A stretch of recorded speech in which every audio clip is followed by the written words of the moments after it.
سر ہماری باڈی میں یہ جو دل ہے ہمارا آپ کا، یہ موسٹ امپورٹنٹ پارٹ ہے، یہ ہمارے جسم کا سب سے اہم حصہ ہے، کیونکہ یہ نور اور ایمان کا مرکز ہے۔ اسی لیے اللہ تعالیٰ بھی نا وہ جب دیکھتا ہے تو وہ نہ ہماری شکلوں کو دیکھتا ہے اور نہ ہمارے جسموں کو دیکھتا ہے، وہ جو دیکھتا ہے نا وہ ہمارے آپ کے قلب کو دیکھتا ہے، ہمارے دل کو دیکھتا ہے۔ اللہ کے رسول صلی اللہ علیہ وآلہ وسلم ارشاد فرماتے ہیں، ان اللہ لا ينظر الى صورکم ولا الى اجسامکم ولکن اللہ ينظر الى قلوبکم، او کما قال، کہ اللہ رب العزت نہ انسان کی شکلوں کو دیکھتا ہے کہ کون گورا ہے کون کالا ہے، کس کی شکل اچھی ہے اور کس کی شکل بری ہے، اور نہ ہی وہ انسان کے جسموں کو دیکھتا ہے کہ کون موٹا کون ہٹا کاٹا اور کون دبلا کون پتلا اور کون لمبا اور کون پست قد، وہ یہ سب نہیں دیکھتا، وہ ہمارے ظاہری حلیے پہ نظر نہیں رکھتا۔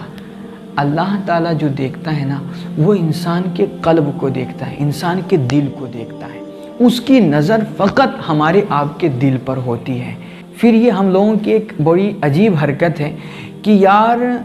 جس ظاہری حلیے پر، ہماری شکل و صورت پر، جسم و جسمانیت پر، جس پر لوگوں کی نظر ہوتی ہے، جس کو لوگ دیکھتے ہیں نا، یار اس کو چمکانے کے لیے ہمیں کتنی فکر ہوتی ہے، اس کو صاف ستھرا رکھنے کے لیے۔ جب ہمیں کہیں آفس جانا ہوتا ہے، کام کاج کے لیے جانا ہوتا ہے، اپنے مدرسے جانا ہوتا ہے، یا کسی سے ملاقات کرنے کے لیے جانا ہوتا ہے، بازار جانا ہوتا ہے، تو یار ہم کیسے اچھے کپڑے پہنتے ہیں، نہاتے ہیں، سر میں تیل لگاتے ہیں، کنگھا کرتے ہیں، اور گھر سے نکلنے سے پہلے 10 بار اپنے آپ کو آئینے کے سامنے کھڑا کر کے نا اپنے آپ کو جو ہے دیکھتے ہیں، اپنے آپ کو سجاتے سنوارتے ہیں۔ کیونکہ اگر ہم ایسے ہی نکل گئے تو اگر ہماری آنکھوں میں کیچڑ، بالوں میں گرد ہے، کپڑے گندے ہیں، تو لوگوں کو اچھا نہیں لگے گا، لوگ ہم سے نفرت کریں گے، لوگ ہم سے گھن کریں گے۔ اس وجہ سے ہم اپنے آپ کو بہت صاف ستھرا کرتے ہیں، بڑا سجا سنوار کر کے نکلتے ہیں، تاکہ کسی کو کچھ برا نہ لگے، کسی کی نظر کو کراہت محسوس نہ ہو۔ یار لوگوں کی نگاہوں کا اتنا خیال، مگر وہ دل جس پر اس پاک ذات کی نظر ہوتی ہے، جس کو اللہ دیکھتا ہے، یار اس دل کے صفائی کی ہمیں کوئی فکر ہی نہیں ہوتی ہے، اس پہ ہم کوئی توجہ ہی نہیں دیتے۔ میرے بھائی سوچیں کہ یار ایک عام سا بندہ جس کو ذرا سے بھی نفاست پسند ہے، صفائی ستھرائی والا بندہ ہے، وہ گندگی کو دیکھنا گوارا نہیں کرتا، تو یار پھر وہ پاک ذات اگر ہمارا دل گندا ہے تو پھر وہ اس پہ کیسے توجہ فرمائے گا، وہ کیسے اس پہ نظر ڈالے گا؟ نظریں پھیر لیتے نا گندگی دیکھ کر کے ہم، تو پھر ہمارے دل میں دنیا بھر کی جب غلاظتیں بھری ہوں گی، دنیا بھر کی جب گندگیاں، بغض کی گندگی، نفرت کی گندگی، عداوت کی گندگی اور حسد اور کینہ اور نہ جانے کتنی کتنی گندگیاں جب بھری ہوں گی، آپ سوچو اللہ اس پہ کیسے نظر فرمائے گا؟ اس لیے میرے بھائی ہمیں اپنے قلب کو پروٹیکٹ کرنے کی ضرورت ہے، اپنے دل کو صاف کرنا چاہیے ہمیں سب سے پہلے۔ اپنی آنکھوں کو آپ وہ چیز ہرگز مت دکھائیے جس سے آپ کا انوسینس ضائع ہو، آپ وہ کانٹینٹ اپنے آپ کو کبھی مت سنائیے جس سے آپ کے خیالات بگڑیں، جس سے آپ کی سوچ گندی ہو۔ آپ دیکھیں نا کہ ہمارے جو بچے ہیں آج کل، ہمارے طلبہ اسٹوڈنٹ جو ہیں، یار آج ہر چیز کا ایک غلط مطلب ہے، ہر بات میں وہ غلط میننگ نکالتے ہیں۔ یہ بات اساتذہ کو اچھے سے سمجھ آ رہی ہوتی ہے، ٹیچرز خوب سمجھتے ہیں اسے۔ تو ایسا کیوں ہو رہا ہے؟ کیونکہ وہ کانٹینٹ ہی ایسا کچھ دیکھ رہا ہوتا ہے نا، یار ہر بات کی غلط میننگ، ہر چیز میں غلط میننگ، ہر معاملے میں گند، یار چاروں طرف نظر اٹھا کر کے دیکھیں نا، ہر طرف آپ کو گند ہی گند نظر آئے گی۔ اس کی اصل وجہ یہ ہے نا کیونکہ ہمارا دل بہت گندا ہے، ہمارا دل صاف نہیں ہے۔ اس لیے میرے بھائی آپ اپنے دل کو صاف کریں یار، یہ دل جو آپ کا ہے نا یہ بہت قیمتی ہے، بہت اہم پارٹ ہے یہ جسم کا، جسم کے تمام اعضاء کا کنیکشن آ کر کے اسی دل سے ملتا ہے۔ اللہ کے رسول صلی اللہ علیہ وسلم فرماتے ہیں کہ جب انسان صبح اٹھ کر کے بیدار ہوتا ہے تو باڈی کے تمام لمز، جسم کے سارے اعضاء، یہ ہاتھ پیر ہمارے سارے، یہ زبان سے پناہ مانگتے ہیں اور کہتے ہیں دیکھ ہم تیرے رحم و کرم پہ ہیں نا، اس لیے تو ہمارا بڑا خیال رکھنا۔ اگر تو اچھے الفاظ ادا کرے گی، نپے تولے جملے بولے گی اور اچھی باتیں کرے گی، سوچ سمجھ کر کے گفتگو کرے گی، تب تو ٹھیک ہے، لیکن اگر تو بگڑی نا تو ہمارا حلیہ بگڑ جائے گا، اس لیے ہمارا بڑا خیال رکھنا۔ اور یہ جو زبان ہے نا ہماری، اس کا کنیکشن ہمارے دل سے ہے۔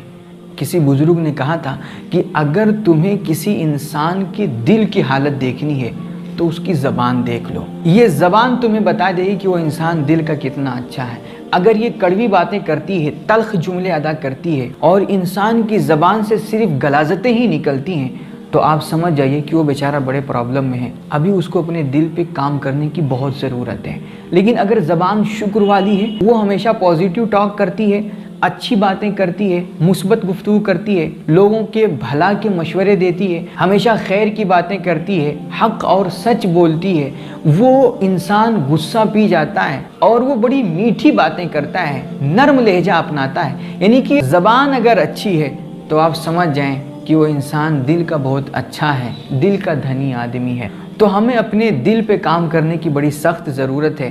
دل اگر ہمارا اچھا ہو گیا نا تو ہمارا ایک ایک انگ ٹھیک ہو جائے گا، پورا وجود ہمارا درست ہو جائے گا اور پاک ہو جائے گا۔ لیکن اگر یہ دل ہی بگڑ گیا تو پھر سارا معاملہ خراب ہو جائے گا۔ اللہ کے رسول صلی اللہ علیہ وسلم ارشاد فرماتے ہیں کہ انسان کے جسم میں گوشت کا ایک لتھڑا ہوتا ہے، لو صلحت صلح الجسد کلہ، اگر یہ گوشت کا لتھڑا ٹھیک رہا نا تو پھر سارا وجود اس کا، پورا جسم اس کا ٹھیک رہے گا۔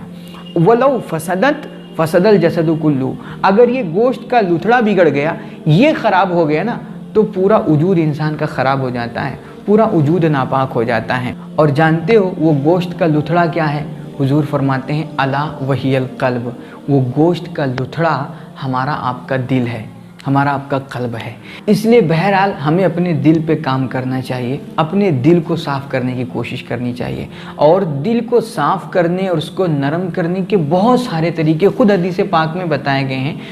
اس میں سے کچھ طریقے جیسے کہ اللہ کا ذکر ہے، اللہ کے ذکر سے دلوں کے زنگ دور ہوتے ہیں اور اس سے دل کو پاکی حاصل ہوتی ہے اور اس میں نرمی آتی ہے۔ اس لیے ہمیں اٹھتے بیٹھتے اپنے مالک کا نام لینا ہے، خدا کا نام لیتے رہنا ہے،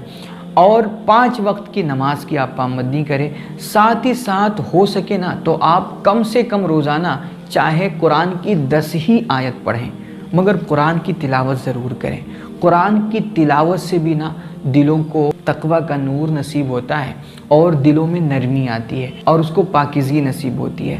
اس لیے ہمیں نا اب آج کل تو بہت آسان ہے یار، آپ کہیں بھی موبائل کھولیں، دنیا بھر کے اپلیکیشن آ گئے ہیں، آپ کھولیں اور 5 منٹ کا وقت نکال لیں، 5 منٹ میں آپ کم سے کم ایک رکوع تو پڑھ سکتے ہیں۔ ہم کہتے ہیں 10 ہی آیت پڑھیں، مگر روزانہ قرآن کی تلاوت پابندی کے ساتھ ضرور کریں۔ اس کے علاوہ بھی جیسے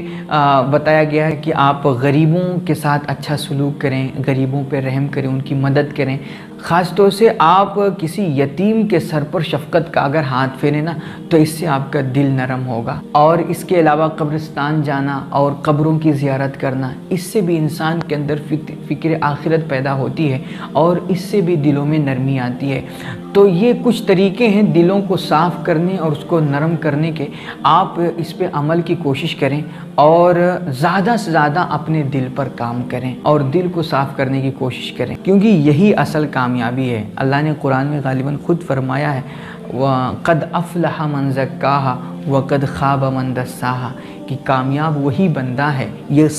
11 قسمیں غالباً وہ پوری صورت ہے، 11 قسمیں اٹھا کر کے اللہ فرما رہا ہے قد افلح من زکاها وقد خاب من دساها، کہ کامیاب وہی بندہ ہے جس نے اپنے دل کو صاف کر لیا، جس نے اپنے من کو اجلا کر لیا اور جس نے اپنے دل میں دنیا بھر کی گندگیاں بھر لی، بغض، حسد، نفرت، کینہ، عداوت، دشمنی، نہ جانے کیا کیا غلاظتیں لا کر کے اس میں جمع کر لیا، تو اللہ فرماتا ہے وہ بندہ بڑا ناکام ہے۔ قد خاب من دساہا، وہ بندہ ناکام ہو گیا، نامراد ہو گیا جس نے اپنے وجود کو گناہوں اور گندگیوں کے دلدل میں پھنسا دیا۔